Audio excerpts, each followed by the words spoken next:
Grabitja më e madhe e bankës në histori.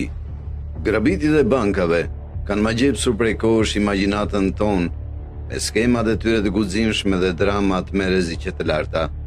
Por a keni menduar ndonjëherë se cilat grabitje dallohen si më të guximshme dhe më të suksesshme, nga ratisjet nga tunelet e planifikuara me kujdes deri te pushtimet e bankave nga persona të profilit të lartë?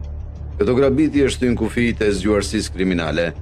Në këtë eksplorim, do të futemi në 10 grabitjet më të mëdha të bankave në histori, ku sasia e parave të vjedhura është marramendëse. Banco Rio. Grabitja në Banco Rio, Buenos Aires, $20 milion. Një nga grabitjet më të guximshme dhe të çuditshme në historinë moderne ndodhi në Buenos Aires, ku një grup ajdutësh realizuan një plan pothuajse kinematografik për të grabitur Banco Rio në vitin 2006.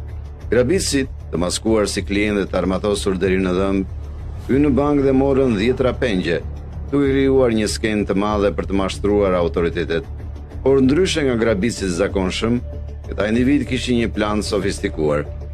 Ndërsa e mbanin policinë të zënë duke negociuar lirimin e pengjeve, ata kishin hapur një tunel nën toksor që i çonte ata nga dhoma e sigurisë në një dalje të fshehur.